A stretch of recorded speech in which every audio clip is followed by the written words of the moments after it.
제가 한 글을 읽어드릴 텐데 그냥 조용하게 들으시면 좋겠네요. 아시는 내용일 수도 있습니다. 제가 지금 몸이 안 좋아가지고 목소리가 많이 잠겼어요. 답답할 것으로 생각이 되어지는데 최선을 다해보겠습니다. 나에게 핏글 하나 주지 않은 거린들이 내게 손을 내밀 때면 불쌍하다고 생각했습니다. 그러나 나에게 전부를 준 어머니가 불쌍하다고 생각해 본 적은 없습니다. 나한테 밥 한 번 사준 친구들과 선배들이 고마워 답례하고 싶어서 불러냅니다. 그러나 날 위해 밥 짓고 밤늦게까지 기다리는 어머니에게 감사하다고 생각해 본 적은 없습니다. 실제로 존재하지 않는 드라마 속의 배우들 가정 이야기에 그들 대신 눈물을 흘렸습니다.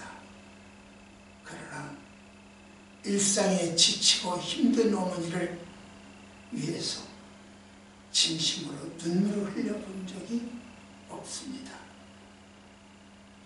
골방에 누워 아파하던 어머니 걱정은 제대로 한 번도 해본 적이 없습니다.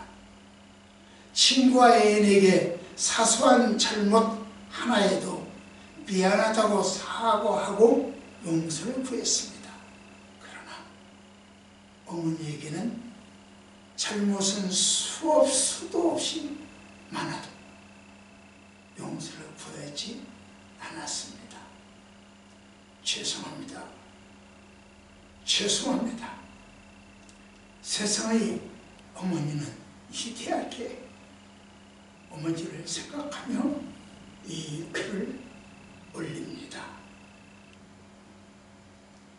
아시겠지만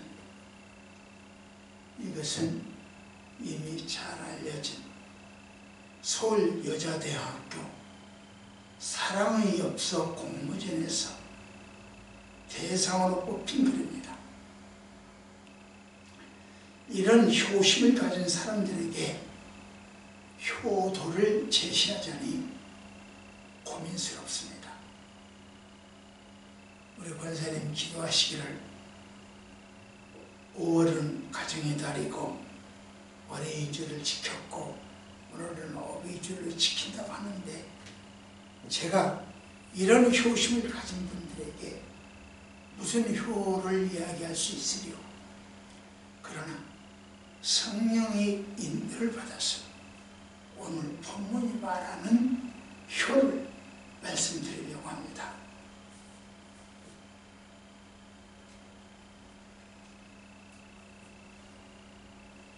본문이 말하는 효는 시작 부모를 공경하라. 이게 효예요. 부모를 공경하라. 이게 효예요. 시작 너를 낳은 아비에게 청정하고 네 늙은 어머니를 경외하지말지니라. 본문은요 어버이날 단골명이라고 해도 좋을 것입니다. 그래서 본문만 읽어봐도 아 오늘 설교는 뭐 할 것 같다 하고 짐작을 할 수 있을 거예요. 우리 부모는요 젊은 자식들에 비해서 지식이 적습니다. 재력에서도 자녀들이 볼 때는 만족하지 못할 수도 있습니다. 노소숙자인 부모가 있을 수도 있고 알코올이나 마약 등에 중독돼 그래서 부모 의식을 못하는 부모도 있을 수 있고 또 청소년의 불량년으로 태어난 사람도 있을 수 있고 당해서는 안 될 일을 당해서 태어난 사람도 있을 수 있습니다. 부모는 출산을 원하지 않았지만 어찌어찌하여서 태어난 경우도 있을 수 있습니다. 그럼에도 불구하고 우리는 그런 부모를 공경해야 하는가 하는 문제가 생기죠. 그렇습니다. 자식 입장에서 본 부모는 공경할 수 없는 부모일 수도 있죠. 그분들은 우리가 이 땅에 존재할 수 있도록 하신 분이죠. 하나님 다음으로 원인을 제공하신 분들이 그분이에요. 우리가 부모를 비판하든 부모를 공경하든 내가 이 땅에 존재할 수 있도록 해주신 분이라. 우리가 부모에게 어떤 감정을 가지고 있든 이 땅을 살아갈 수 있도록 해주신 분이 부모예요. 그러므로 우리가 부모의 자격을 논할 수는 없습니다. 우리가 부모님의 자질을 평가해서 공경받을 수 있는 분, 그렇지 못한 분, 이렇게 판단할 수는 없습니다. 우리의 평가가 어떠든지 간에 그분들은 나를 낳으셨고 나를 이 땅에 실존하게 하신 분입니다. 그래서 차원 기자는 너 낳은 아비를 공경하라 했던 것이죠. 이 땅에는 많은 아버지, 어머니라는 사람이 살아가고 있습니다. 부모님들은 누구 하나도 위로해 주지 않는 그 무거운 자리를 묵묵히 지켜가는 것이 부모들이에요. 제가 살아오면서 제 부모를 돌이켜보니까요, 저희 부모님을 어깨 한번 감싸준 적이 없더라고요. 따뜻하게 안아드린 적이 없더라고요. 여러분들은 어떤지 모르겠지만 저는 그렇습니다. 지금 떼어준 후회와 함께 우리 부모님을 공경하지 못했고 따뜻한 청 한 번 전달하지 못한 후회를 하고 있습니다.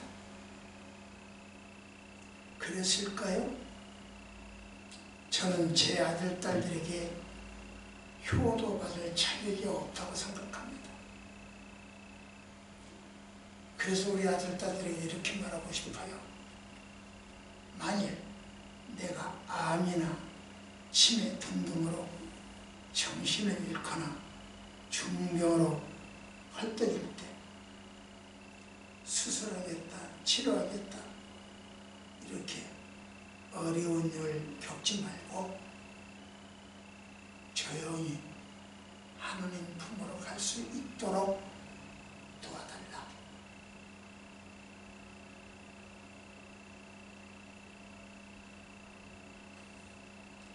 이경 집사님이 가신 것처럼 나를 그렇게 조용히 보내달라. 이번 기회를 통해서 그렇게 당부하려고 합니다. 20년 전에요, 내 시신을 세브란스 의대에 기증을 해서 의학도들이 실험용으로 사용하게 하자. 그랬더니 그 가족회의를 해서 결정을 해와야 받아준대요. 그래서 내가 그런 회의를 했더니 아들 녀석이 1초도 머뭇거리지 않고 대답을 하더군요. 안 돼요. 아버지는 돌아가셔서 아무것도 모를 테니까 내 마음대로 할래요. 그래서 지금까지 시신 기증을 못했습니다. 그런데 미국에 계신 저희 손희천어는요, 가장 좋은 것을 딸에게 요구한다고 하더라고요. 자동차도 벤츠, 옷도 명품, 먹는 것도 가장 비싼 것, 심지어 여행도 크루즈 여행 이번에 15번째라고 합니다. 그분들은 딸들에게 효도받을 자격이 당당한 분인 것 같습니다. 어찌 보면 부럽기도 합니다. 태평양 연안에 사는 게 있는 거 천축잉어라고 하는 잉어가 있는데, 암컷에게 알을 하면 수컷이 입으로 자기 입에다 넣고 부화시킨대요. 그러니까 입을 딱 다물고 있어야죠. 먹지 못한다는 뜻이죠. 그러다가 몸이 점점 쇠약해진다는 것이죠. 못 먹으니까. 저도 지금 이틀 금식하고 나니까 몸이 좀 형편없잖아요. 근데 이 수컷은 배고프고 죽기 싫으면 입을 벌리면 돼요. 알을 뜯고 삼키든지. 하지만 수컷은 죽음을 뛰어넘는 아비의 사랑을 선택합니다. 그래서 새끼가 부화할 때쯤 되면 아빠는 죽어버린대요. 지쳐서 죽어버린대요. 세상에 많은 부모들은 이렇게 살아가지 않는가? 태평양 연안의 천축잉어처럼 그렇게 살고 있습니다. 우리 부부도 그동안 두 아이의 아버지로, 두 아이의 어머니로 그렇게 살다가 지금은 두 아이의 어머니 아비로 사는 것보다 뛰어넘어서 손자들의 가슴에 안으면서 비로소 고인이 되신 부모님의 묵직한 사랑을 깨닫게 됩니다. 자식 노릇 제대로 해보지 못했던 이 주인이 부모를 뛰어넘어서 어느덧 할애비가 되어 효를 가르치자고 하니까 가슴에 걸리는 것이 참 많습니다.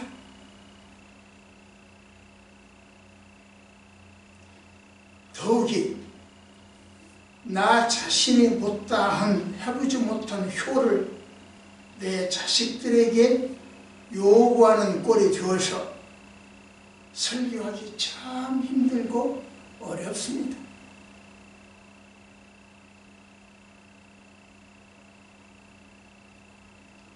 하여튼 이러한 윤리나 도덕 차원의 부모 공경은 성경이 아닐지라도 다른 경쟁이나 이교들 사이에도 지극히 당연한 것으로 알려져 있습니다.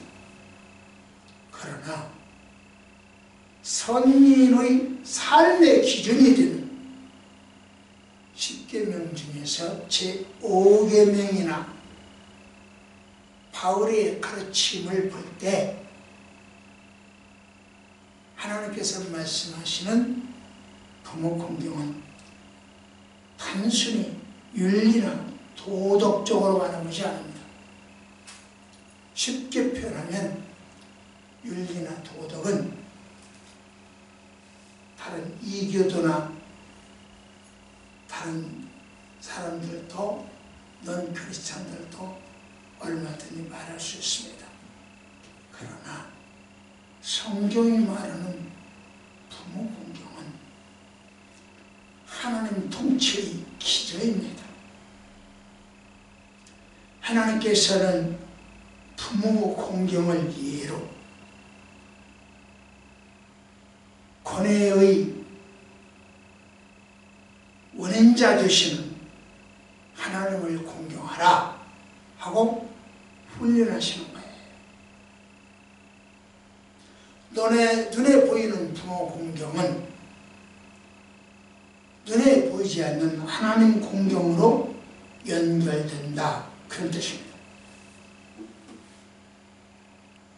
그래서 부모 공경의 방법이 하나님 공경의 방법이기도 합니다. 그러므로 부모를 공경하는 것은 곧 하나님을 경외하는 것이죠. 하나님을 경외할 수 있는 우리는 명품 부모를 모신 분들입니다.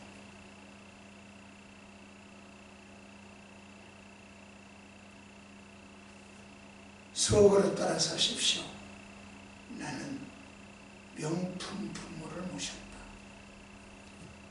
우리 육신의 아버지도 명품 부모이지만 하나님은 명품 부모가 분명합니다. 두 번째로 시작. 진리하를 양해하다. 성경은요, 부모를 공경하는 것이 자녀의 의무라고 너노히 이야기하고 있습니다. 출애굽기 20장 12절이나 에베소서 6장 1절이나 골로새서 3장 20절 등등 이렇게 부모를 공경하고 존경하라고 이야기합니다. 왜 그럴까요? 왜 이렇게 부모를 공경해야 할까요? 앞에서도 말씀드렸지만 우리를 이 땅에 존재하게 할 수 있는 분의 부모였기 때문이다 라고 말씀드렸지만, 달리 이야기하면 부모님은, 또 다른 점에서 이야기하면 부모님은요, 자녀들이 살아보지 못한 세대를 살아봤어요. 부모들은 자녀들이 경험하지 못한 세상을 경험해 보셨어요. 그렇기 때문에 자녀들의 미래를 부모님들은 다 살아봤다라고 이야기할 수가 있어요. 그래서 자녀들은 부모를 의지할 만한 지혜를 갖췄어요. 그렇기 때문에 성경은 이렇게 이야기합니다. 시작. 진리를 사되 팔지는 말며 지혜와 훈계와 명철도 크게 하였습니다. 이렇게 이야기합니다. 지혜를 사되 팔지는 말며. 지혜를, 진리를 사고 판단하는 것은 영혼을 구원할 수 있는 진리를 세상 헛된 재물과 바꾸지 말아라, 이런 이야기죠. 세상의 어떤 욕망과 바꾸지 말아라, 이런 이야기입니다. 일시적인 쾌락과 만족을 위해서 영원한 생명을 주는 것과 축복을 바꾸지 말아라, 사고팔지 말아라, 경히 여기지 말아라, 그런 얘기입니다. 예를 들면 통성애도 그렇습니다. 통성애의 차와 통성애는 달라요. 지금 저는 통성애를 이야기하고 있습니다. 통성애는 육체적 쾌락을 위하여 영생을 무시하고 팔아버리는 행위죠. 그래서 통성애는 안 돼요. 그걸 찬성하는 정부도 안 돼요.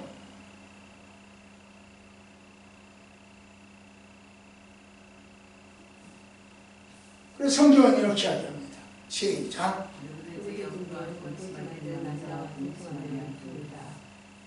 예. 그런데 참 이상하죠. 22절에서 지금까지 제가 이야기하기를 부모에게 효도해라, 부모를 공경하라 이렇게 합니다. 22절에서 그렇게 합니다. 보세요. 너는 공경하라. 그런데 23절에서는 이렇게 이야기하고 진리를 사되 팔지는 말라 이렇게 합니다. 그러고 나서 동성애 연결해가지고 누구든지 어려워 이렇게 이야기합니다.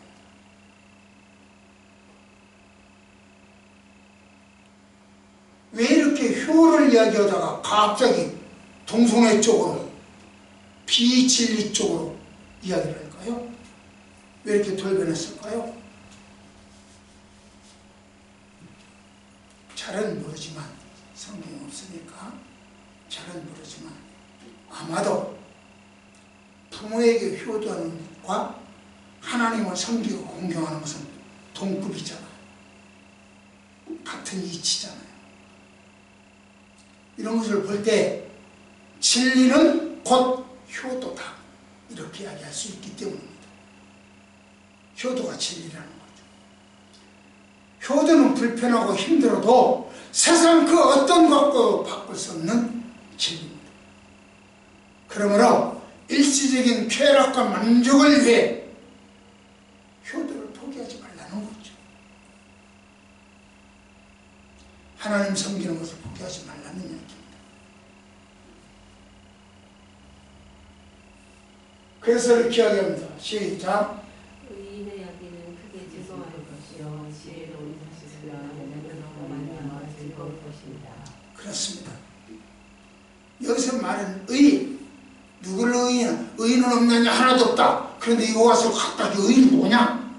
이런 소리 하지 마시고 여기서 말하는 의인이라면 지혜와 명철을 얻기 위해서 힘쓰고 애쓰는 사람이에요.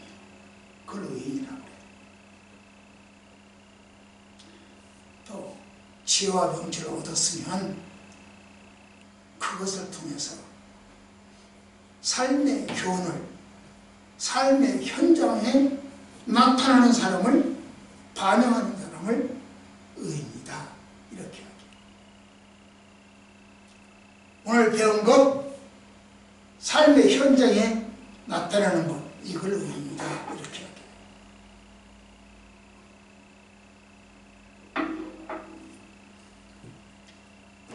우리나라도 그렇지만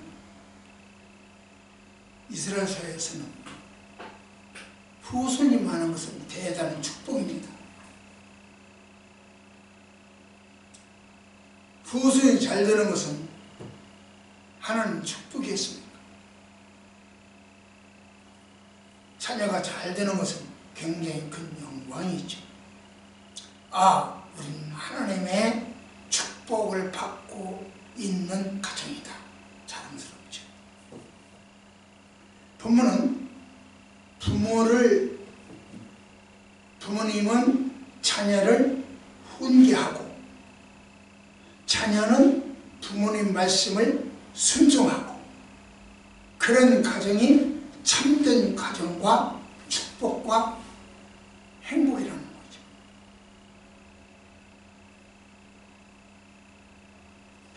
부모님이 하나님 말씀으로 자녀를 교육하면 명품 부모예요. 자녀가 주 안에서 부모에게 순종하면 명품 자녀예요. 명품 부모와 명품 자녀가 만났으니 명품 가정이에요.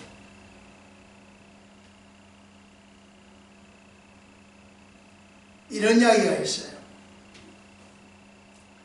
한 아기 천사가 처음으로 이 세상을 구경 나왔어요. 이것저것 구경하다가 이제 마치고 돌아갈 시간이 되었어. 아기 천사가 생각해 보기를 내가 이 땅에 와서 구경을 했으니까 잘 쉬었으니까 이 땅에서 가장 아름다운 것을 선물로 가지고 와야 되겠다. 기념으로 가지고 와야 되겠다. 이렇게 생각해요. 권사님도 외국 나가시면 사오시잖아요. 뭔가. 근데 솔직하게 말하면 나가야 살 곳이 없어. 옛날 70년대, 80년대는 전기밥솥 사오는 것이 유행이었어요. 그 당시 우리나라 전기밥솥이 없었습니다. 전기밥솥. 그런데 오늘날 우리나라에 없는 곳이 없어. 그래, 살 곳이 없어. 공기는 없는 거 몰라도. 그러니까 그냥 마시나 마라 하고 과자는 쭉 사오고 하는 거예요. 이 아기 천사도 하늘나라 가야 되겠어. 근데 뭔가 갖고 가야 되겠어. 그래서 이 땅에서 가장 아름다운 걸 찾다 보니까 담장에 걸쳐 있는 빨간 장미가 그렇게도 예뻐 보였어요. 그리고 장미 한 송이 꺾다가 문을 두들겨 보니 창문이 이만큼 열렸는데 거기서 아기가 이렇게 웃고 있어. 이 아기 천사에게 그 웃음을 주고 있어. 그걸 보니까 야, 저 아가의 환한 웃음도 아름답다. 그래가지고 그런데 마침 그 아가 옆으로 오던 엄마가 환하게 웃는 장미를 보고 그 엄마 눈에는 아기 천사가 안 보이겠죠. 장미를 보고 환하게 웃는 모습을 보고 얼마나 귀엽던지. 우리 여기가 작년에요. 여기 목련이 피었었잖아요. 하얀 목련이 피었었어. 그 다음 주에 와서 보니까 없거든? 계속 꽃을 누가 가져갔냐고. 그 꽃 어디 갔냐고. 누가 가져갔냐고. 계속 그러더라고. 생각나면 그 얘기를. 이 아기 천사, 아기도 그 천사가 장미를 꺾는 모습을 이 아기 눈에는 보였겠죠. 그래서 그렇게 환하게 웃는데 그 웃는 아기가 예뻐서 그 엄마가 뽀뽀를 해줘. 그래, 저 엄마의 사랑도 아름답다. 세 가지를 가지고 옵니다. 장미를 가지고 가고 어린이의 웃음을 가지고 가고 엄마의 사랑을 가지고 왔어. 가지고 와서 천국에 가서 문을 또 점검을 해봐요. 가방을 열고 점검을 해봐요. 장미는 이미 시들어버렸어. 아기 천사의 저 아기의 웃음도 이미 찡그러졌어. 분노가 있어. 그런데 엄마의 사랑은 전혀 변함없이 그대로예요. 천사는 이야기했대죠. 세상에서 가장 변함없고 아름다운 것은 엄마의 사랑이다. 요즘 여러분에게 가장 아름답게 보이는 것은 무엇인가요? 부모님은 사랑은 시대가 바뀌어도 변하지 않습니다. 그 사랑을 기억하면서 감사하는 마음을 전하십시오. 그리고 주님, 부모님을 공경하며 진리 안에 살게 하소서. 기도하십시오. 우리 부모님은 명품입니다. 마지막 세 번째, 부모님을 기쁘게 해드려라. 말씀 맞습니다. 시작.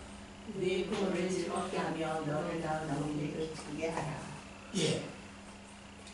자녀의 기본적 의무는 부모님을 흡족하게 해드리는 겁니다. 만족하게 해드리는 겁니다. 어떻게 하면 부모님을 흡족하게 할 수 있을까?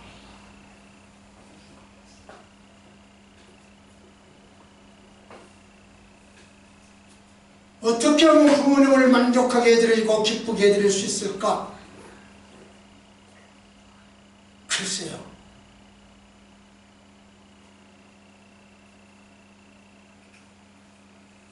나는 여러분에게 한번 묻고 싶습니다. 정말로 부모님을 기쁘게 해드려야 되겠다라고 생각해 본 적이 얼마나 되는가?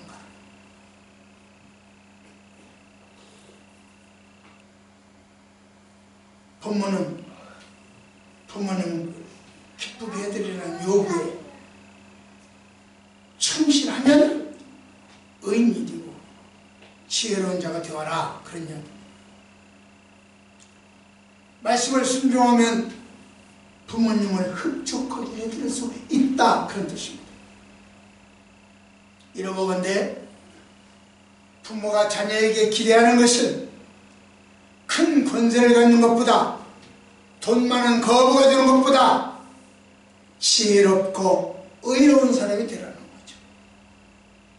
그게 부모의 바람이라는 거죠. 그래야 모든 사람들에게 존경받는 아이가 되어라. 그것이 부모의 바람이라는 것이죠.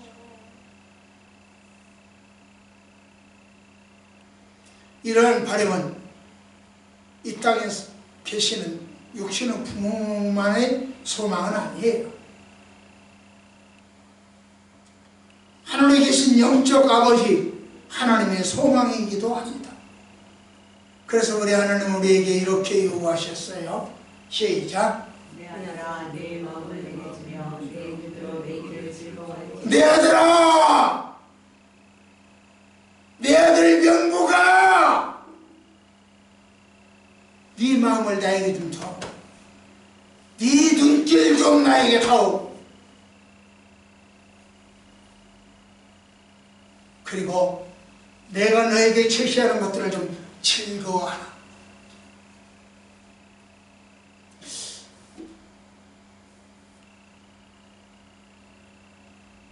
복받으라고 하는 이야기만 즐거워하지 말고 전도해라 하는 이야기도 즐거워할 줄 알고,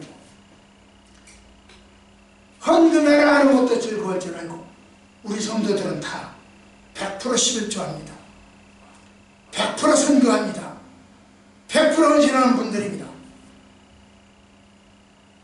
우리 희를 저 엄마가 해줘요. 오늘 100%예요. 여러분들 들으라고 이야기하는 것이 아니라 하나님의 말씀이니까 하는 거예요.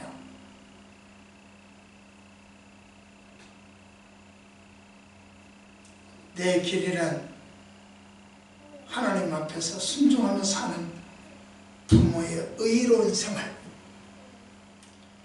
하나님 앞에서 순종하며 사는 내 모습을 보고 영아야 나 좀 따라와라. 왜 새벽 예배 안 드리냐, 왜 수요 예배 안 드리냐, 나 좀 따라와라. 이렇게 지금 이야기해요. 내 아들아, 시작. 내 아들아, 내 마음을 내게 주며 내 눈으로 내 길을 즐거워하게지어다. 나 하는 것처럼 너도 좀 해라. 그게 의입니다.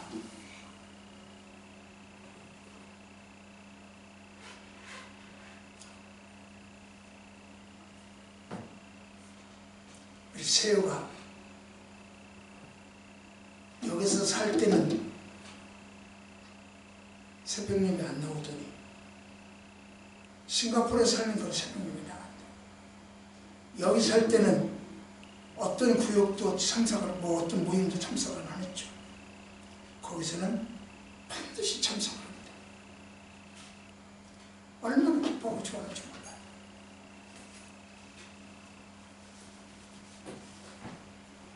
군대 가면 예수 믿기 쉽고 외국 나가면 예수 믿기 쉽습니다. 타락하면 완전히 타락하고 정반대가 되죠. 부모는 나를 따르라고 자식들에게 말해줄 수 있는 환경이야. 휘보고 너 교회 나가라 그러면 내가 교회 나가야 돼요. 너 기도라 하면 내가 기도해야 돼요. 너 말씀 봐라 그러면 내가 말씀 봐야 돼요. 제가 지난 주일날 이야기했죠. 선교사님이 자식들을 학원 보낼 돈이 없으니까 하루에 성경을 30장씩 읽으라고 했다고.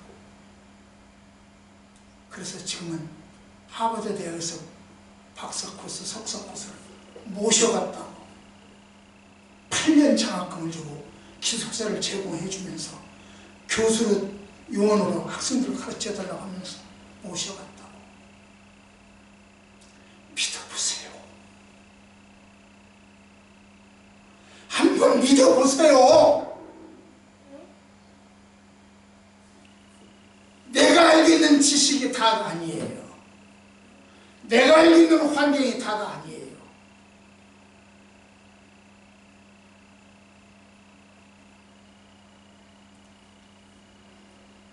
이런 이야기가 있습니다. 나이 많아 앞니가 다 빠진 사람은 헛바람 나잖아요. 그 헛바람 나는 사람 훈장이 제자들에게 바람풍을 그 글자를 가르치기 위해서 바람풍하고 읽어줬어요. 따라서 해라 바람풍. 그랬더니 학생 눈 뒤에는 뭐라고 들리냐? 바남풍이라고 들리는 거예요. 람풍이라고 들리지 않고 바남풍이라고 들리는 거예요. 그래서 바람풍이라고 했겠죠. 그랬더니 훈장은 틀렸다고 이야기하더랍니다. 잘 아시는 거 아니에요? 본인이 어떤 마음, 어떤 생각, 어떤 자세를 했든지 간에 듣는 사람이 달리 듣고 달리 생각하면, 달리 느낀다면 가르치는 사람에게도 문제가 있습니다. 그 얘기를 하고 있는 겁니다. 사진을 봅시다. 초상권의 침해에 대한 논력을 이렇게 잘라서 했습니다. 이분들은 부부요, 남남이요. 여러분은 어떻게 생각합니까?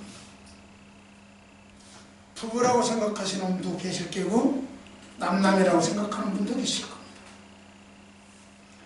제가 이번 황혼의 로맨스라고 하는 제목으로 화요일 어디 가서 의왕시 문화센터에 가서 강의를 하는데 그때 쓸 예정이에요.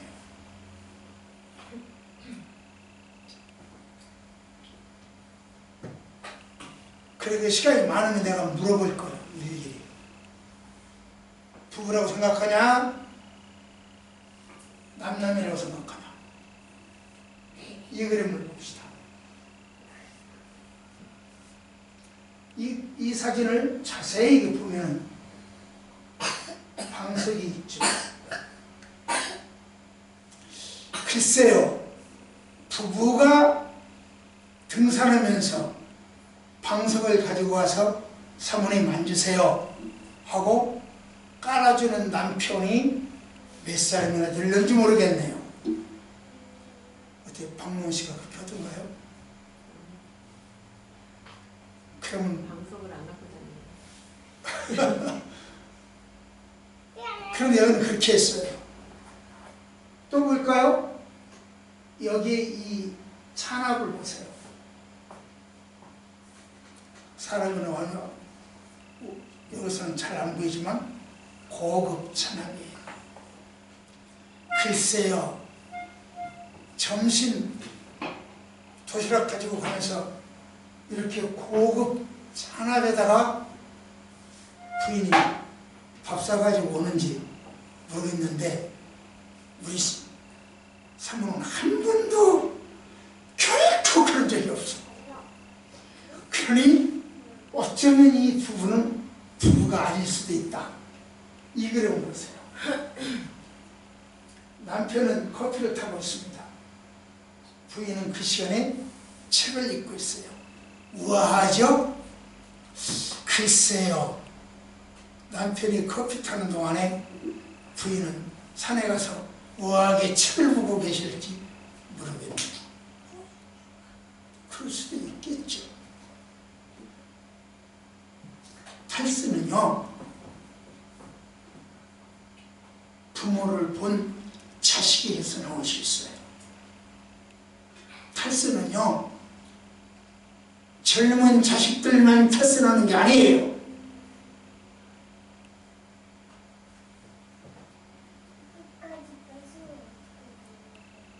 사실 다윗도 탈선했죠.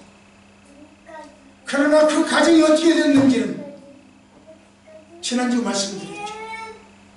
근친상간, 살인과 복수, 아버지 왕위 찬탈, 아버지 후궁과 그런지 말을 하기 어려워. 그냥 후궁과 그런지.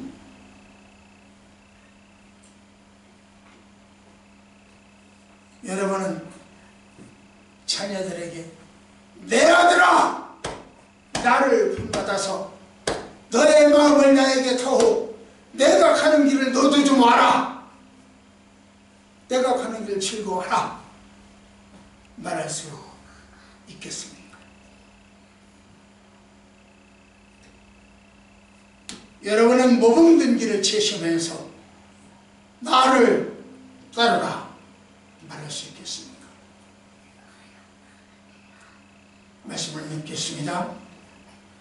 지난주에 말씀드린 대로 우리는 부모님께 연어와 같은 모성과 사랑을 받고 살아왔어요. 그러나 우리는 가물치와 같은 효심으로 부모님을 받든가 생각해봐요. 10 아들 있지만 한 부모를 섬기지 못한다는 탄식이 있지 않는가 생각해봐요. 연어와 같은 자식 사랑과 가물치와 같은 효도가 우리 가슴에 있는지 생각해보자는 이야기입니다. 하나님은 말씀하십니다. 내 부모를 공경하라. 하나님은 말씀하십니다. 진리 안에 거하라. 하나님은 말씀하십니다. 부모를 기쁘게 드리라. 이처럼 하나님은 효를 강조하고 그 강조가 무엇으로 나타났느냐? 예수님의 모범으로 보였어요. 예수님은 하나님 말씀 따라 순종하며 오셨고, 하나님 말씀 따라 순종하며 돌아가셨고, 하나님 말씀 따라 당신이 돌아가실 때도 요한에게 어머니를 부탁하고 돌아가셨어요. 다윗을 보십시오. 그는 왕이었지만 체면불구하고 하나님 앞에서 덩실덩실 춤을 췄어요. 속것을 내보이면서 춤을 췄어요.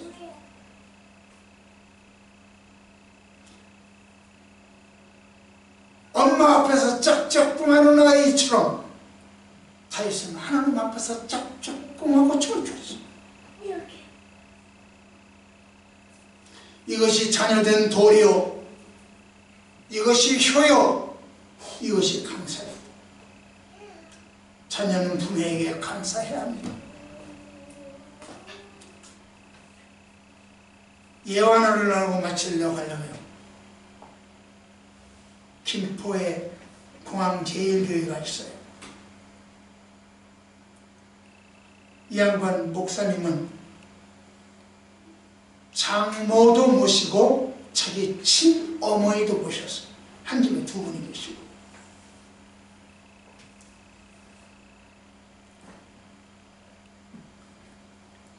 그 목사님 형님이 장로님이신데,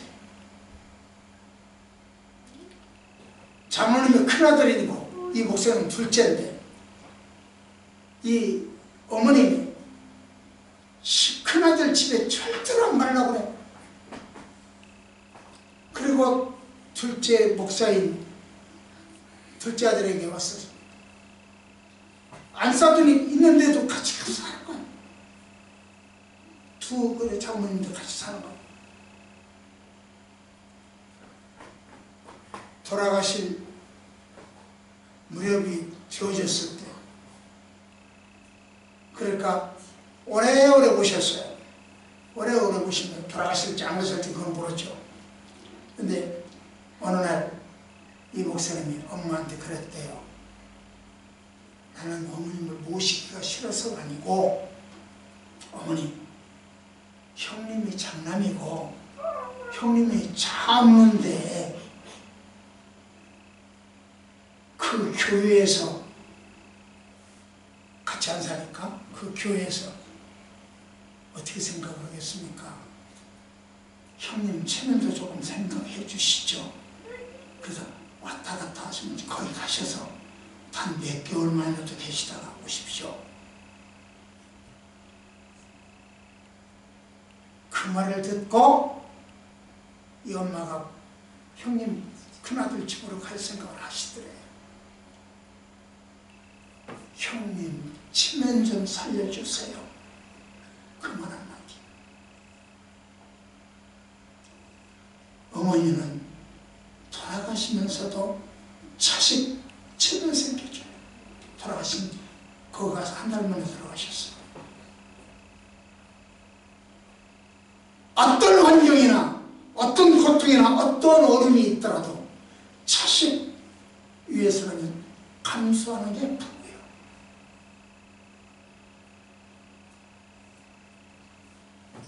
그 부모님에게 효도해야 하지 않겠습니까? 그 부모님께 감사해야 되지 않겠습니까? 통계에 의하면 부모님께 감사하는 첫째 방법이 용돈이래요. 둘째 방법이 전화랍니다. 부모님은 여러분들의 전화를 그렇게 기다리신답니다. 예배가 끝나면 부모님께 반드시 전화해서 감사하십시오. 기도하십시오. 부모님께 기쁨을 드리는 명품 자녀들이 머릿속이었습니다. 명품 부모님을 모셨으니 죽는 그 순간까지 자녀들을 생각하는 명품 부모님을 모셨으니 감사하며 사는 저희들 되어지게 하옵소서. 기쁨을 전달하는 저희들 되어지게 하옵소서. 예수님 이름으로 간절히 기도드려요.